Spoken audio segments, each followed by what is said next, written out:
अस्सलाम वालेकुम स्टूडेंट्स, आज का लेक्चर स्टार्ट करते हैं। आज हम डिस्कस करेंगे टाइप्स ऑफ लर्निंग।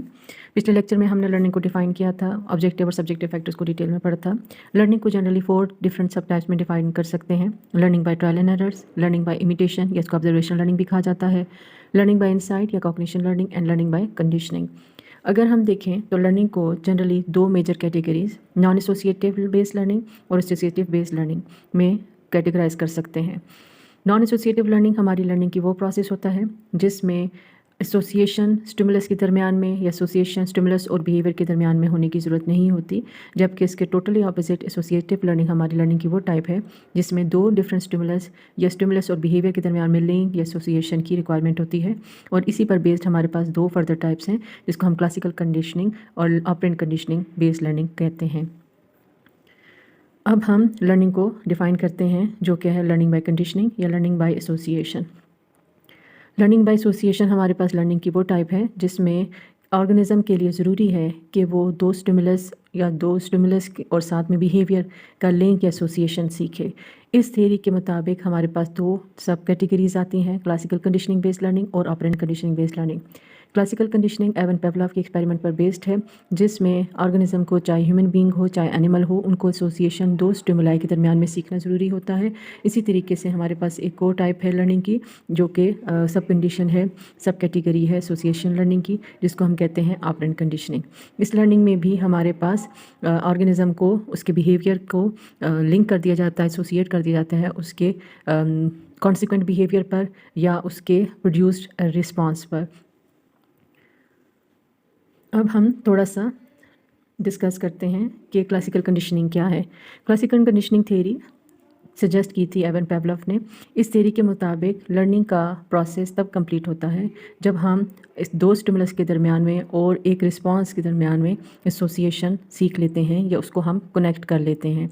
इस थ्योरी को अगर हम फर्दर एक्सप्लेन करें तो हम देख सकते हैं कि इस थ्योरी में आप देख सकते हैं कि ये एक डॉग पर कंडक्ट की गई थी एक्सपेरिमेंट, उस पर बेस्ड ये थ्योरी है जिसमें डॉग को भूखा रखा गया था और उसकी रिस्पांस को जो सलाइवा प्रोडक्शन है उसको चेक किया गया था। सलाइवा की प्रोडक्शन को चेक करने के लिए उसके माउथ के साथ एक ट्यूब एसोसिएट कर दी गई थी जिससे वो जितना भी सलाइवा प्रोड्यूस होता था वो एक ड्रम में जमा हो जाता था और उससे क्वांटिटी चेक की जाती थी। अब हम नज़र डालते हैं कि इस एक्सपेरिमेंट में हुआ क्या था। इस एक्सपेरिमेंट में हमारे पास before, during and after the experiment 3 different phases में हम आसानी से इसको सीख सकते हैं। सबसे पहले हम अगर इसमें नज़र डालें, जैसे आप देख रहे हैं, अनकंडीशनल स्टिमुलस एक ऐसा स्टिमुलस जो कि आम हालात में भी रिस्पांस जो कि सलाइवा है प्रोड्यूस करता हो, और न्यूट्रो स्टिमुलस हमारे पास वो स्टिमुलस होता है जो कि आम हालात में जो अंडर स्टडी रिस्पांस है सलाइवा वो प्रोड्यूस नहीं करता। तो हमारे पास अनकंडीशनल स्टिमुलस क्या है? अनकंडीशनल स्टिमुलस हमारे पास ऑटोमेटिकली प्रोड्यूसिंग स्टिमुलस होता है अनकंडीशनल रिस्पांस को। तो जब कभी फूड हमारे सामने प्रेजेंट किया जाए तो हमारा सलाइवा प्रोडक्शन एक नॉर्मल सी बात है, एक ऑटोमेटिकल रिएक्शन है। जबकि न्यूट्रो स्टिमुलस हमारे पास वो स्टिमुलस होता है जो कि आम हालात में सलाइवा प्रोडक्शन नहीं काज करता। अब हम ज़रा सा नज़र डालते हैं एक और पिक्टोरियल डिस्क्रिप्शन में कि before conditioning, during the conditioning और आफ्टर कंडीशनिंग क्या हुआ।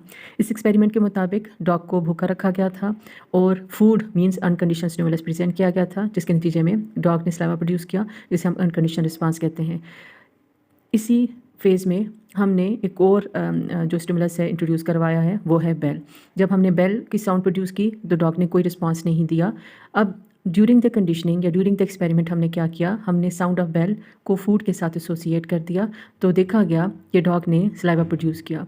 ये रिपीटेडली काफ़ी दफ़ा ट्रायल्स की गई तो आखिर में हमारे पास एक टाइम ऐसा आया कि डॉग ने जस्ट साउंड ऑफ बेल पर ही सलाइवा प्रोड्यूस कर दिया। तो इसकी बेस पर हम इस एक्सपेरिमेंट को एक्सप्लेन कर सकते हैं।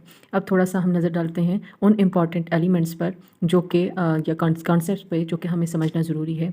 जैसे कि कंडीशनिंग स्टिमुलस, कंडीशनल स्टिमुलस हमारे पास वो स्टिमुलस होता है जो कि हमारे पास आम तौर पे आम हालात में रिस्पांस जो कि अंडर स्टडी है वो प्रोड्यूस ना करता हो। इस केस में हमारे आज के एक्सपेरिमेंट में हमने सलाइवा प्रोडक्शन को देखा कि सलाइवा प्रोडक्शन बेल के साउंड पे प्रोड्यूस नहीं होता, तो इसलिए इसको कंडीशनल स्टिमुलस लिया गया है। अनकंडीशनल स्टिमुलस क्या है? अनकंडीशनल स्टिमुलस हमारे पास वो स्टिमुलस होता है जो कि ओरिजिनल रिस्पांस को आम हालात में भी प्रोड्यूस करवाता है। इस एक्सपेरिमेंट में अनकंडीशनल रिस्पांस जो हमारे पास सलाइवा है और अनकंडीशनल स्टिमुलस हमारे पास फूड है। अनकंडीशनल रिस्पांस और अनकंडीशनड जो स्टिमुलस हैं आम हालात में हम जो हैं नॉर्मली इसी तरीके से देखते हैं जैसे फूड के होते हुए सलाइवा प्रोड्यूस होना एक आम सी कंडीशन है। अब हम थोड़ा सा ज़रा देख लेते हैं कि क्लासिकल कंडीशनिंग होता क्या है। क्लासिकल कंडीशनिंग में हमने देखा कि एसोसिएशन होती है या हम इसको पेयर करते हैं दो डिफरेंट स्टिमुलस को। एक हमारे पास न्यूट्रल स्टिमुलस होता है और एक कंडीशनल स्टिमुलस होता है। हमारे पास अनकंडीशनल स्टिमुलस हमारे पास फूड है, जबकि कंडीशनल स्टिमुलस या न्यूट्रल स्टिमुलस हमारे पास साउंड ऑफ बेल है। इन दोनों को पेयर कर कर जब हमने ऑर्गेनिज्म के सामने बार बार इसको प्रेजेंट किया तो डॉग ने ये सीख लिया कि जी जो फूड है ये लिंक है साउंड ऑफ बेल के साथ। तो इस तरीके से हम किसी भी बिहेवियर को सिखा सकते हैं। अब अगर इस स्लाइड पे आप नज़र डालें तो आपको एक बहुत ही सिंपल सी डेफिनेशन मिलेगी कि हमारे पास क्लासिकल कंडीशनिंग में हुआ क्या। कि क्लासिकल कंडीशनिंग में लर्निंग एक हम कह सकते हैं ये प्रोडक्ट है उस एसोसिएशन का, जो कि एक ऑटोमेटिक बिहेवियर जो कि हम फील कर रहे होते हैं, प्रोड्यूस कर रहे होते हैं एक स्टिमुलस से रिलेट करके, जिसमें हमने एक न्यूट्रल स्टिमुलस जो कि साउंड ऑफ बेल है उसको हमने एक अनकंडीशनल स्टिमुलस के साथ एसोसिएट कर लिया। अब हम एक और पिक्टोरियल डिस्क्रिप्शन देखते हैं इसी एक्सपेरिमेंट की, जिसमें हमारे पास अनकंडीशनल स्टिमुलस है फूड, और उसके रिस्पांस में हमारे पास अनकंडीशनल रिस्पांस है वो है स्लाइवा प्रोडक्शन। जब कभी फूड सामने आता है तो स्लाइवा प्रोडक्शन है कि हमारे पास ऑटोमेटिक रिस्पांस है। इसी केस में बिफोर कंडीशनिंग आमतौर पे हम देखते हैं साउंड ऑफ बेल को अगर हम प्रोड्यूस करें तो हमारे पास कोई भी रिस्पांस नहीं आएगा, जिसका मतलब है स्लाइवा प्रोड्यूस नहीं हुआ। अब ड्यूरिंग द कंडीशनिंग हमने क्या किया, हमने साउंड ऑफ बेल प्रोड्यूस किया और उसको लिंक किया with food. Sound of bell हमारे पास कंडीशनल स्टिमुलस है, फूड हमारे पास अनकंडीशनल स्टिमुलस है, और जब हमने रिपीटेडली इसको पेयर करके एसोसिएट करके बार बार इसको प्रेजेंट किया तो हमारे पास एक कंडीशन आ गई कि डॉग ने स्लाइवा प्रोड्यूस करना शुरू कर दिया, और after the pass sound of bell पर ही डॉग ने स्लाइवा प्रोड्यूस कर दिया। अब हम देख सकते हैं कि जस्ट कंडीशन स्टिमुलस के रिस्पांस में ही एक जो हमारे पास एक कंडीशन आई वो स्लाइवा प्रोडक्शन है, जिसको हम कंडीशन रिस्पांस कहेंगे। तो कंडीशन स्टिमुलस ने कंडीशन रिस्पांस काज की। तो इस तरीके से हम देख सकते हैं कि क्लासिकल कंडीशनिंग में अनकंडीशन स्टिमुलस को कंडीशन स्टिमुलस के साथ एसोसिएट कर दिया जाता है, पेयर कर दिया जाता है, तो ऑर्गेनिज्म एब्सेंस ऑफ अनकंडीशन स्टिमुलस में ही कंडीशन रिस्पांस देना शुरू कर देता है।